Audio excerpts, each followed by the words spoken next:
Ladies and gentlemen, hey, hi, how you doing? Welcome back to the channel. Thank you so much for stopping by.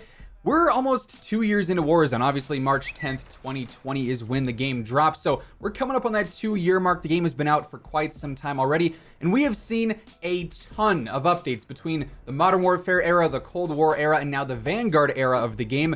Yet, as it stands right now, Warzone is still missing a lot of, I would say, pretty crucial elements, whether it's gameplay features, whether it's just basic mechanics. A lot of really strange things are still missing from the game, and today I wanted to go over what those things actually are. And I would say most of them are, pretty game-changing, pretty important things to have. And I won't lie, I'm kind of surprised that some of these things are missing. As I was going through and sort of compiling this list, it's like, wow, we're almost 2 years in and this still isn't a thing. So as we go over it all today, if you enjoy the video at any point, let me know by dropping a like on it. It would be seriously appreciated. Of course, the more you like the video, the more it gets shared around. You never know who from Call of Duty or Activision or Raven could see this, and maybe we make a positive impact on the game. That's always the goal with these kinds of videos.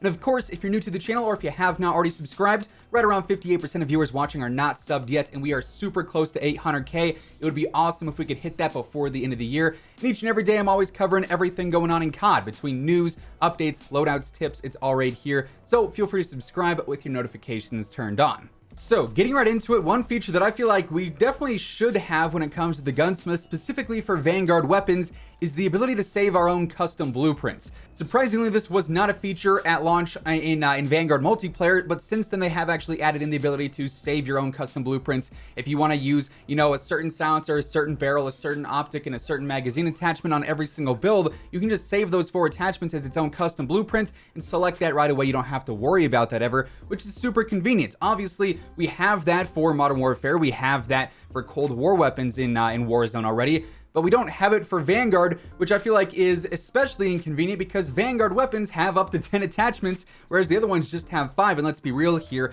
a lot of the Modern Warfare and a lot of the Cold War builds are copy and paste. They're pretty easy to remember, but you got to go through and try and remember 10 attachments every time you rebuild a weapon or you want to focus on adding it to a different class. It's definitely not the biggest feature in the world, but not having it is definitely an inconvenience, to say the least. So pretty surprised we don't have the option to save our own custom builds for Vanguard guns yet. Now, speaking of other Vanguard things that are not implemented into Warzone yet, we had this issue last year.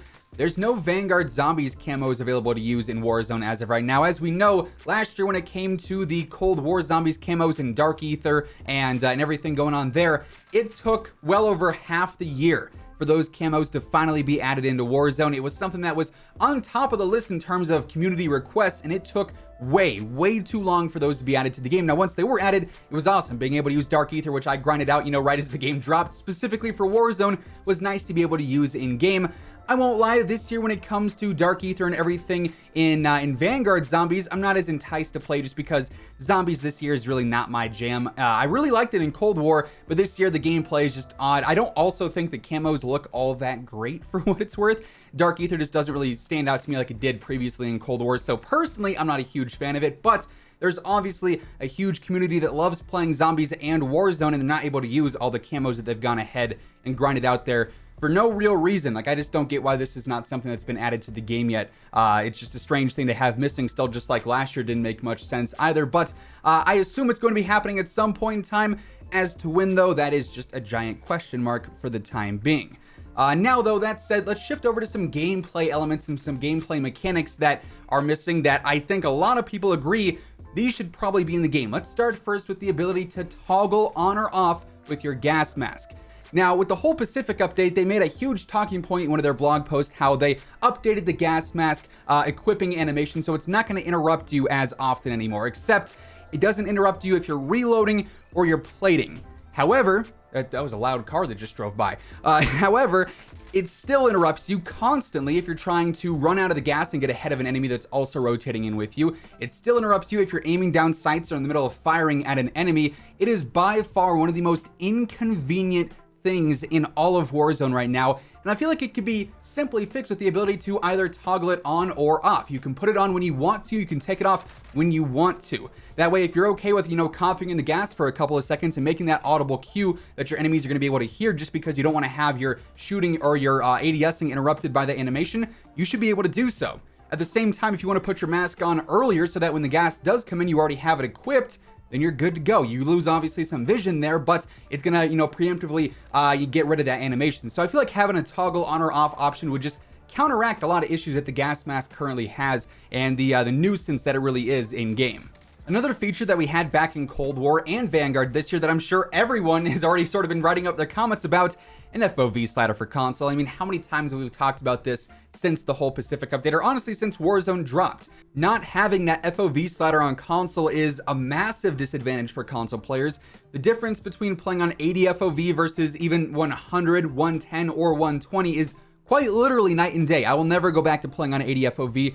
After playing on 120, it's not something I can ever escape from. I'm just locked into this because I'm so used to it, and it offers so much more benefits than playing on 80 FOV. You're so restricted, and it's like you're looking down with tunnel vision through a telescope the whole time. It's just so inconvenient after you've experienced playing on 120. And if you played Vanguard multiplayer or Cold War multiplayer, you have the FOV slider there, and it's very hard to bounce back between the two. Going from 120 on Vanguard MP to 80 on Warzone is just not an enjoyable experience.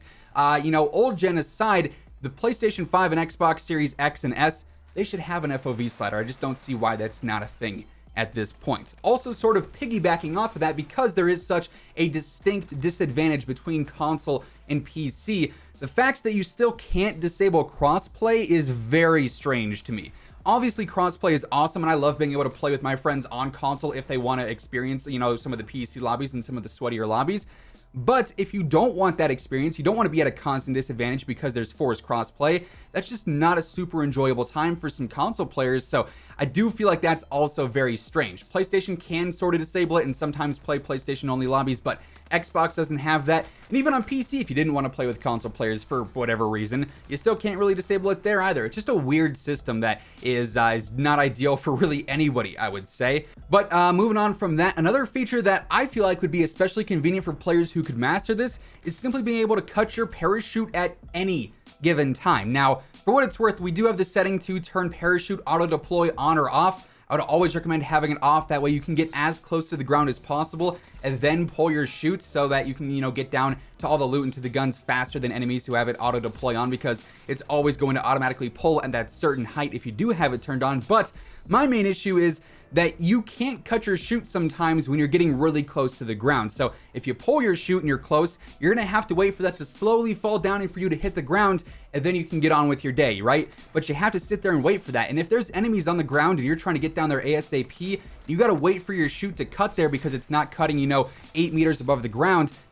It can be detrimental. That can cost you your entire game right there. I just find it so weird that we can cut our chute at any point in the air except for when it's the safest to cut it and we can actually land without harm. Like, it's just such a weird way to go about it, in my opinion. So that's probably not a very big issue that many players have, but it's something that I've noticed in my time throughout playing. I'm constantly being, you know, messed with because I can't deploy my chute and cut it whenever I want, even if I'm, you know, 4 meters above the ground. I gotta wait that extra second and a half for it to land. Then the final thing I want to bring up is just core playlists that are always there for Battle Royale and Rebirth. Obviously, for Battle Royale, usually we always have solos, duos, trios, and quads. There's a few exceptions whenever there's Iron Trials, or maybe Vanguard Royale is taking the spot for some of them here and there. But while we have that going on, Rebirth does not get the same treatment, even though Rebirth has spiked in popularity over the last half year or so, I would say.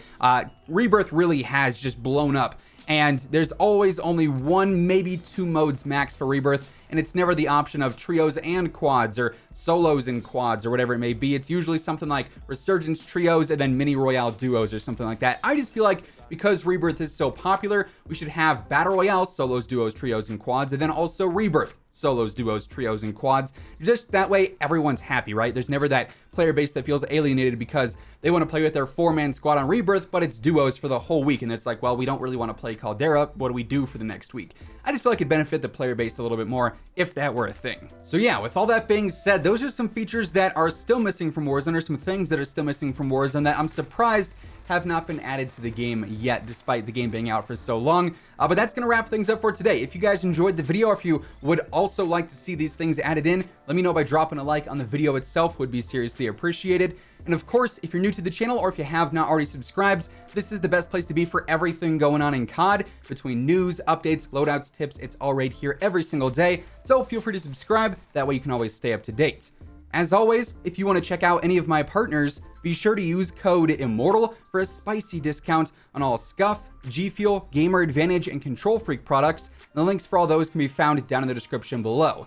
But once again, thank you so much for tuning in, and until next time, take it easy, have an awesome rest of your day, and I'll catch you guys later. Peace out.